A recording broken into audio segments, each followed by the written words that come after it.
नमो नमः।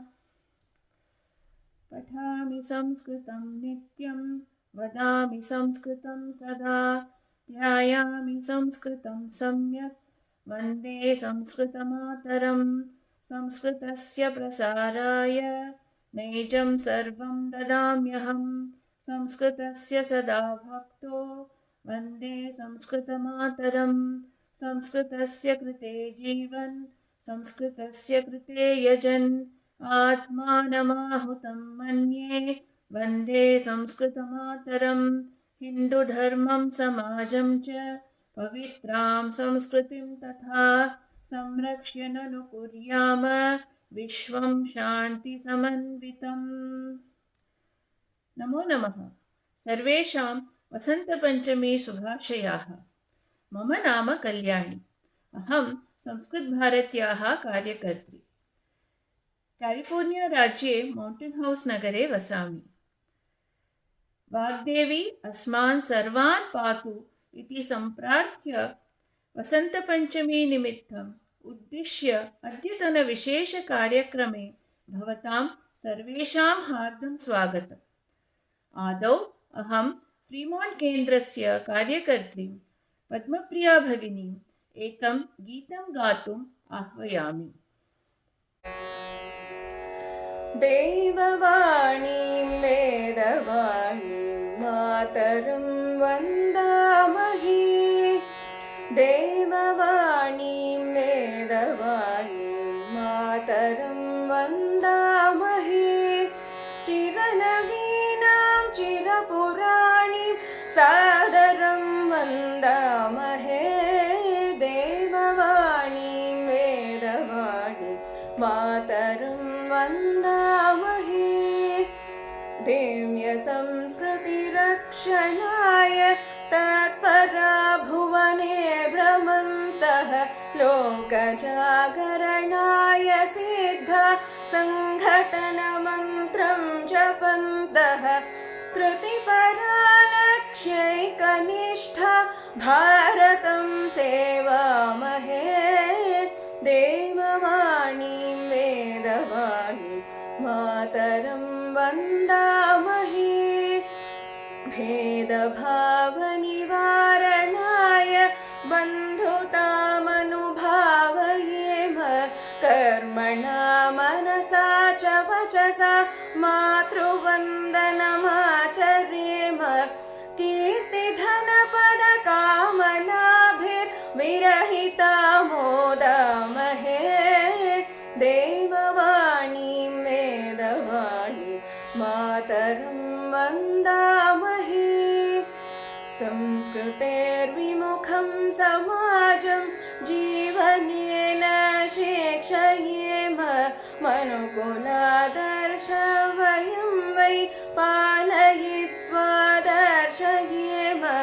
जीवनं संस्कृतहितार्थं ह्यर्पितं मन्यामहे। देववाणीं वेदवाणीं मातरं वन्दामहे। चिरनवीनां चिरपुराणीं सादरं वन्दामहे। देववाणीं वेदवाणीं मातरं वन्दामहे। धन्यवादाः पद्मप्रिया भगिनी। अग्रे अद्यतन भाषणकार्यक्रमस्य वक्तुः परिचयं कारयितुं क्यूपर्टिनो केन्द्रस्य कार्यकर्तारं रमणमहोदयं निवेदयामि। नमो नमः। श्रीमान् श्रीनिवास जमलमडक महोदयः न्याय तर्कशास्त्रे श्री अंबादिपुडी राधेश्याम शास्त्रिणः अधीने अध्ययनम् अकरोत्। अद्वैतवेदान्ते श्री आर् मणिद्राविड शास्त्रिणः अधीने च, व्याकरणे श्री घण्टी दत्तात्रेयमूर्त्याः अधीने च अध्ययनम् अकरोत्। तेन तेनाली परीक्षायाः तर्कशास्त्रे पूर्णता प्राप्ता। अद्वैतवेदान्ते तेनाली परीक्षासु च उपस्थितः। न्यायशास्त्रे एम्फिल् च PhD च समापितवान्। कविकुलगुरु कालिदास संस्कृतविश्वविद्यालये रामटेके शास्त्रविद्यागुरुकुले सहायकप्राध्यापकत्वेन कार्यं कृत्वा निर्देशकत्वं च सेवितवान्। सः श्रीकामेश्वरीप्रतिष्ठानस्य सह संस्थापकः। वर्तमाने सिद्धान्तज्ञानप्रतिष्ठाने IKS पाठ्यक्रमेषु शास्त्रज्ञत्वे कार्यरतः। महोदयाय श्रीकाञ्चीशङ्कराचार्येण तर्करत्नम् इति विद्वन्मणिः इति च पुरस्कारौ प्रदत्तौ। मध्यप्रदेशराज्यपालेन शास्त्रकलानिधिः इति च पुरस्कारः प्रदत्तः। अद्य सनातनविद्याविधानस्य परिचयः इति विषयम् अधिकृत्य भाषणं दातुं समागतवान् अस्ति। स्वागतं श्रीनिवासमहोदय। ॐ शुक्लाम्बरधरं विष्णुं शशिवर्णं चतुर्भुजं प्रसन्नवदनं ध्यायेत् सर्वविघ्नोपशान्तये। अज्ञानतिमिरान्धस्य ज्ञानाञ्जनशलाकया चक्षुरुन्मीलितं येन तस्मै श्रीगुरवे नमः। गुरुर्ब्रह्मा गुरुर्विष्णुर्गुरुर्देवो महेश्वरः गुरुः साक्षात् परं ब्रह्म तस्मै श्रीगुरवे नमः। नमः सर्वेभ्यः। संस्कृतभारत्या वसन्तपञ्चमीं पुरस्कृत्य प्रचाल्यमानेऽस्मिन् सम्भाषण कार्यक्रमे मह्यम् अवकाशं दत्तवद्भ्यः सर्वेभ्यः अपि संस्कृतभारती कार्यकर्तृभ्यः नमांसि धन्यवादांश्च दीर्य यथामति यथासमयं यथाशक्ति च सनातनविद्याविधानस्य परिचयः इति अमुं विषयं पुरस्कृत्य किञ्चित् अहं प्रतिपादयितुं यत्नं करिष्यामि। तत्र भारतीयविद्याविधानं तदेव प्रकृते सनातनशब्देनापि प्रकृते अभिप्रेतम्। यतः सनातनशब्दस्य अर्थस्तु तत्र शब्दस्य व्युत्पत्तिस्तु सदा इति अव्ययात् भवति। सदा इत्यव्ययेन सनातनशब्दः तत्र भवति। तर्हि यत् अनादिकालात् प्रवर्तमाना एवमेव च अग्रेपि या च भविष्यति विद्या सा सनातनविद्या इति स्वीकर्तुं शक्यते। भारतखण्डः एतादृशविद्यायाः मूलस्थानम् इति अवश्यं निश्चप्रचं वक्तुं शक्नोमि। तर्हि सनातनविद्यायाः तत्र मूलं किम् इति चेत् तत्र अस्याः विद्यायाः मूलं परं भवति वेदाः एव। तत्र वैदिकवाङ्मयम् अस्माकं सर्वविद्यास्थानम् इति वक्तुं शक्यते। स्थानमित्यनेन मूलम् इत्यभिप्रायः। ततः एव तस्य ज्ञानार्थं वा तत् कथम् अस्ति इति ज्ञातुं वा अन्याः अपि विद्याः तत्र तदुत्तरं तत्परिकररूपेण सर्वाः अपि विद्याः आगताः इति वक्तुं शक्यते। तर्हि वेदास्तावश्चत्वारः वेदाः सन्ति। ऋग्वेदः, यजुर्वेदः, सामवेदः, अथर्ववेदः इति। केषाञ्चित् अभिप्रायस्तु त्रयी शब्देन वेदः उच्यते। अतः त्रयी शब्देन तु ऋग्यजुस्सामवेदाः एव अभिप्रेताः। अथर्ववेदस्तु पृथक्तया एव तत्र तस्य परिगणना क्रियते इत्यपि कश्चन विभागः। तदपि युज्यते। यतः वेदानां तत्र मुख्य उपयोगित्वं तु क्रतुषु दृश्यते। क्रतवः नाम यज्ञयागादि कर्माणि। तेषु उपयुक्तानां भागानां समूहः वेदः इति वक्तुं शक्यते। अथर्वणवेदगताः केचन अंशाः तावत् प्रायशः अंशाः तत्र क्रतुषु न उपयुज्यन्ते इत्यतः अथर्ववेदः अपि पृथक्तया परिगणितः इत्यादिकम् उच्यते। तर्हि आदौ वेदाः नाम के इति चेत् वेदाः अपौरुषेयाः इति उच्यन्ते। वेदाः अपौरुषेयः नाम पुरुषेण लिखिताः अथवा उपनिबद्धाः वा न भवन्ति। तर्हि कथम् इमे आगताः इत्युक्तौ तत्र वेदानां विभागः आदौ ज्ञातव्यः। तदर्थं वेदाः तावत् चतुर्धा विभक्ताः भवन्ति। संहिता, ब्राह्मणम्, आरण्यकम्, उपनिषत् इति प्रत्येकमपि वेदस्य विभागचतुष्टयं तत्र अवगन्तव्यम्। मन्त्राः तत्र क्रतुषु उपयुज्यमान केचन तत्र छन्दोनिबद्धाः शब्दराशयः मन्त्राः इति वक्तुं शक्यते। तेषां मन्त्राणां क्व विनियोगः, कर्मसु कथं विनियोगः इति ब्राह्मणग्रन्थेषु तत्र तेषां विवरणं भवति। आरण्यकमन्त्राणां पुनः तत्र आरण्यकभागे उपासना नाम कर्म अतिरिक्ताः याः उपासनाः भवन्ति तत्सम्बद्धाः विषयाः तत्र विचार्यन्ते। तत्र तत्सम्बद्धाः विषयाः भवन्ति, मन्त्रादयः तत्र भवन्ति। उपनिषत्तु पुनः आत्मविद्या सम्बद्धाः तत्र विषयाः तत्र चर्चिताः भवन्ति इति स्थूलतया वेदस्य परिचयः। तर्हि एते मन्त्राः अथवा ब्राह्मणादिग्रन्थाः किम् अस्माभिर्यथा इदानीं ग्रन्थाः लिख्यन्ते तद्वत् एतेषां निबन्धनं जातं वा इत्युक्तौ तथा न। ऋषयः तपसि विद्यमानाः किञ्चित् विज्ञानं तैः तत्र अनुभूतं, तदेव विज्ञानं यथावत् तैः प्रकटीकृतं ते एव मन्त्ररूपेण आगताः। तेऽपि मन्त्राः छन्दसि तत्र उपनिबद्धाः भवन्ति।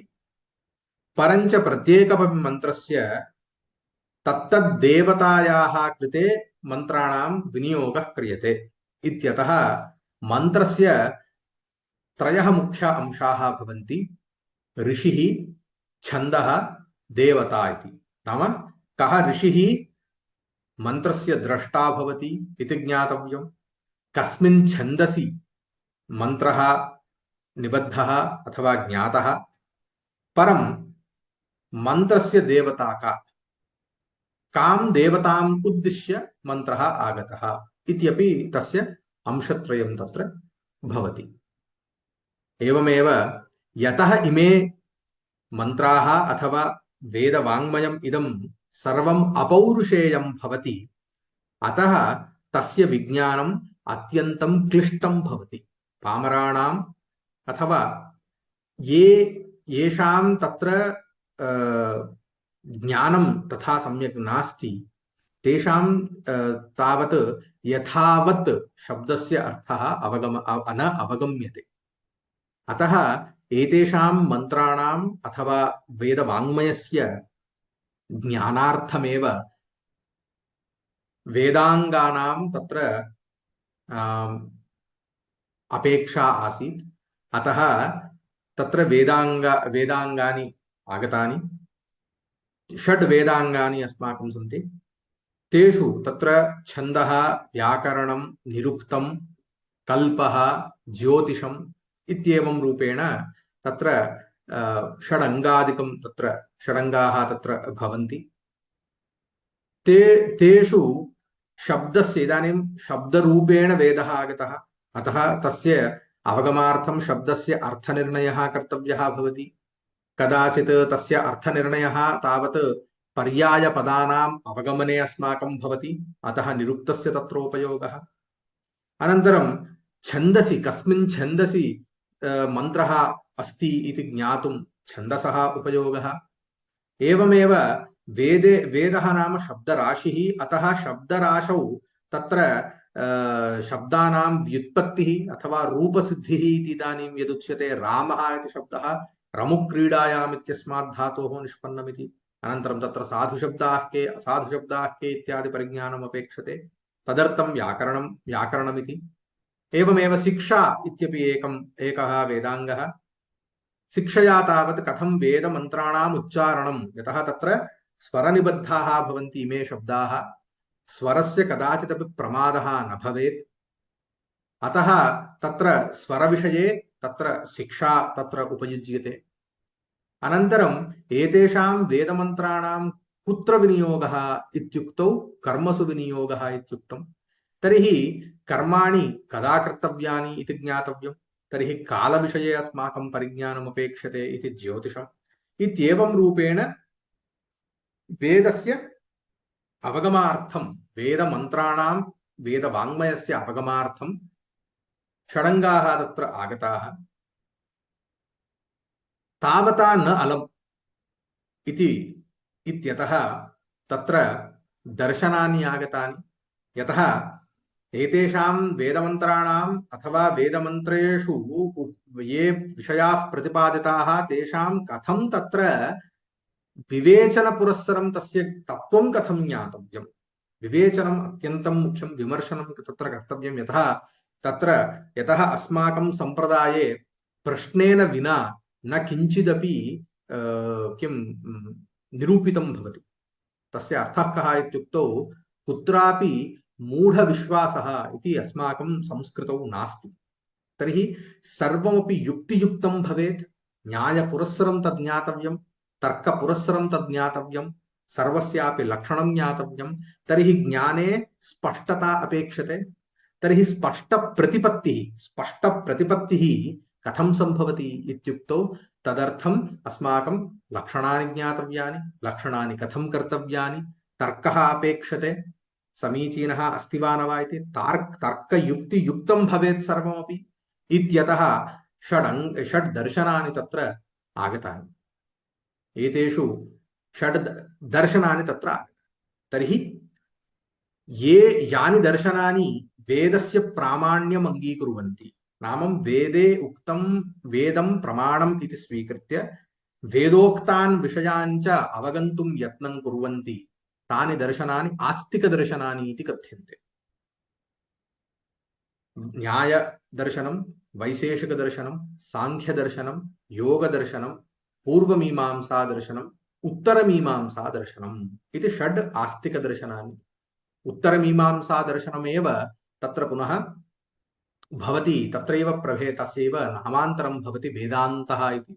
यतः तत्र उपनिषद्वाक्यानां तत्र विचारणा तत्र क्रियते। तर्हि एतेषु दर्शनेषु तत्र किम् उच्यते इत्युक्तौ किं समानं, किम् अत्र विशेषः, कः विशेषः इति चेत् किं समानमत्र इत्युक्तौ एतानि दर्शनानि सर्वाण्यपि पूर्वोक्तरीत्या वेदस्य प्रामाण्यम् अङ्गीकुर्वन्ति इति समानं। परं किं तत्र कः विशेषः, किमर्थं, यदि सर्वेषां वेदप्रामाण्य अङ्गीकारः इति यदि समानः धर्मः, तर्हि किमर्थम् एतानि षड् दर्शनानि एकमेव दर्शनम् अलं खलु इति स्यात् कदाचित् शङ्का। किन्तु तत्र अस्माकं चतुर्ष्वपि षट्सु अपि एतेषु दर्शनेषु अन्यः अपरः अंशः समानः भवति, चतुर्विधपुरुषार्थः। धर्मः, अर्थः, कामः, मोक्षः इति पुरुषार्थचतुष्टयम् अस्माभिरङ्गीक्रियते। तत्र मोक्षः अत्यन्तम् उत्तमः पुरुषार्थः इति सर्वेषां षण्णामपि दर्शनानां मतं। परं वेदान्ते अथवा उपनिषत्सु निबद्धः विषयः अपि मोक्षविषयकः एव। अतः एव उपनिषदः मोक्षशास्त्रम् इत्यपि संज्ञा। तर्हि मोक्षः नाम कः, तस्य प्राप्तौ मार्गः कीदृशः अपेक्षते इत्यत्र एतेषां दर्शनानां तत्र निर्वचनं, मोक्षस्य निर्वचनं, मोक्षप्राप्त्युपायश्च तत्र प्रतिदर्शनं भिद्यते। इत्यतः तत्र षड् दर्शनानि अपेक्षितानि भवन्ति। तर्हि पुनः प्रश्नः स्यात्, तर्हि किम् एते परस्परं विरुध्यन्ते चेत् कथम् एतेषाम् एकत्र समावेशः सम्भवति, विरुद्धानि खलु इमानि दर्शनानि इति शङ्का स्यात्। किन्तु अत्र किञ्चित् सूक्ष्मेक्षिकतया पश्यामश्चेत् प्रत्येकमपि दर्शनम् अन्यस्य दर्शनस्य सोपानक्रमेणैव अवगन्तव्यम्। नाम यः विषयः आदौ पामरेण ज्ञायते तं विषयं स्वीकृत्य एकं दर्शनं तावत् यत् तमेव विषयं विचारयति। यथा न्यायवैशेषिकदर्शने भवतः न्यायवैशेषिकदर्शनयोः भौतिकवस्तूनां परामर्शः अधिकतया क्रियते। नाम पामराणां भौतिकवस्तुभ्यः, तत्र भौतिकवस्तुभिः सह सम्बन्धः तावत् सहजः भवति। अतः तदादौ स्वीकृत्य भौतिकवस्तूनां तत्त्वं किम्, इति तत्र विचार्यते। तदन्तर्गततया तत्र उपयोगितया च तर्कः तत्र आगच्छति। तर्हि तर्कपुरस्सरं कथम् एकस्य विषयस्य तत्त्वं ज्ञातव्यम् इति न्यायवैशेषिकदर्शनयोः तत्र मुख्यं प्रयोजनं ज्ञायते।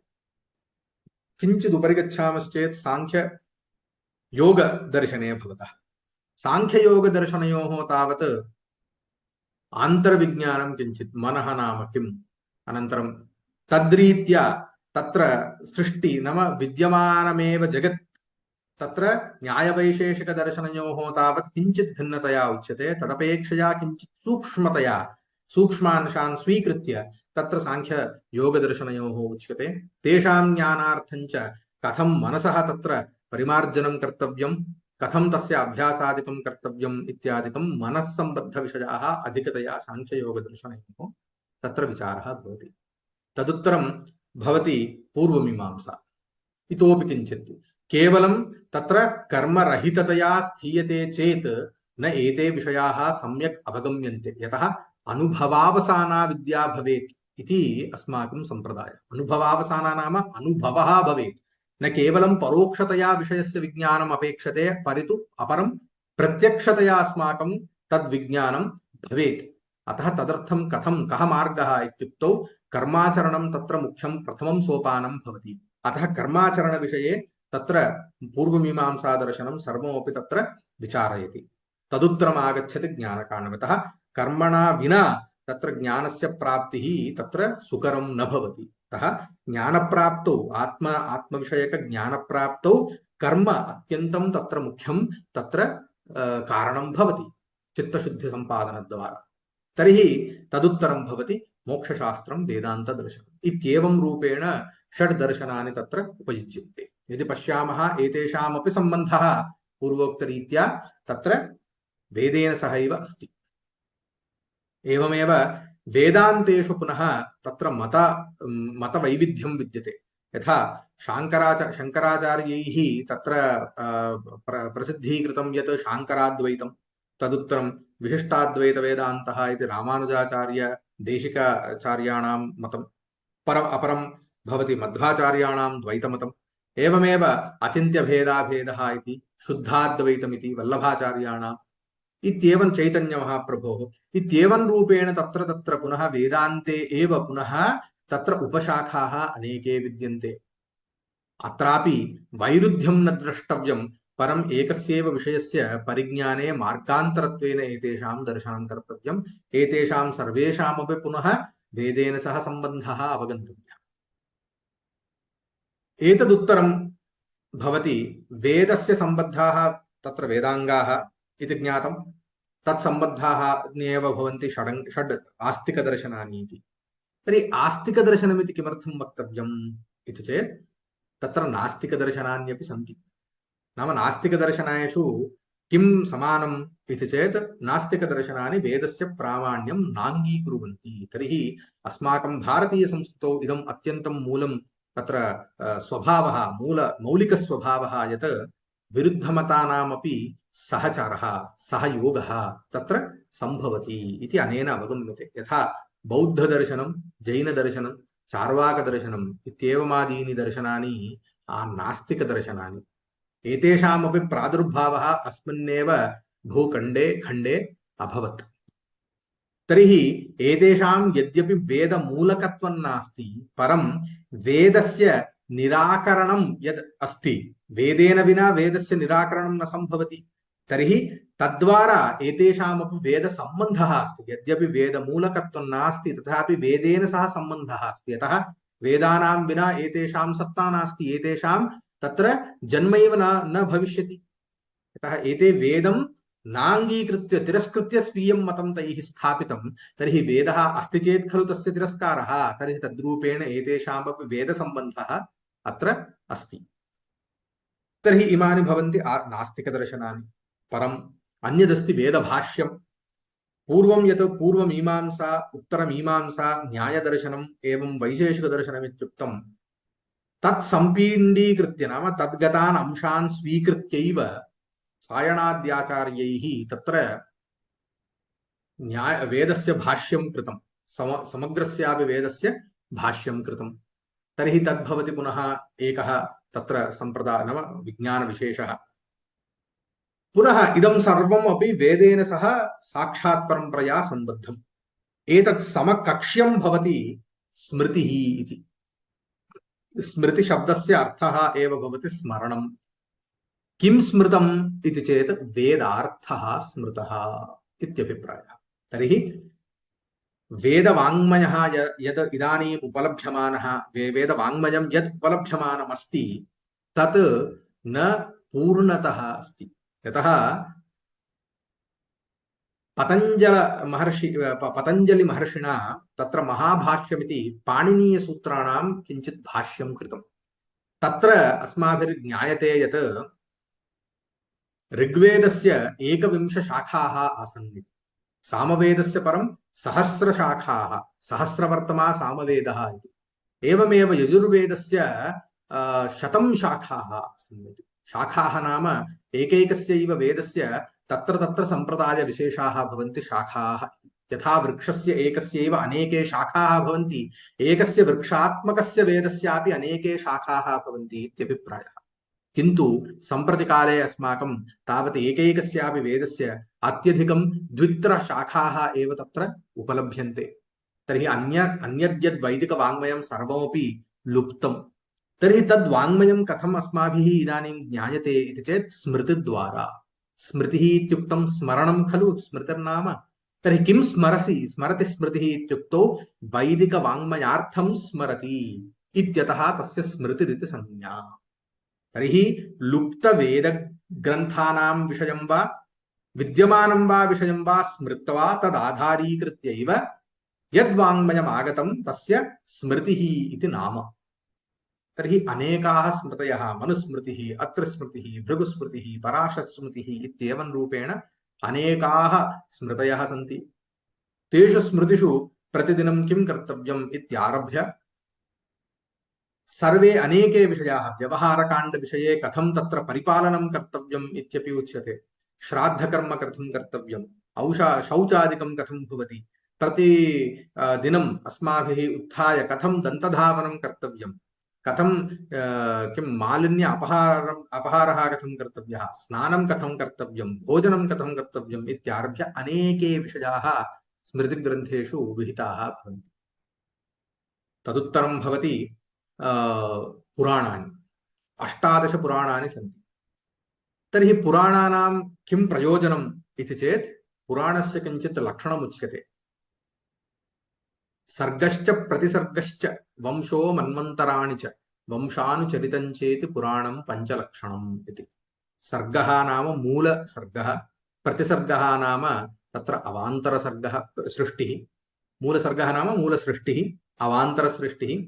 वंशः नाम तत्र सूर्यचन्द्रवंशानां तत्र किं वर्णनं, तेषु वंशेषु ये राजानः आगताः तेषां विषये तत्र भवति, मन्वादीनां विषये भवति। एवमेव वंशानुचरितं भारतखण्डं के राजानः तत्र परिपालितवन्तः इत्यनेके विषयाः तेषु भवन्ति।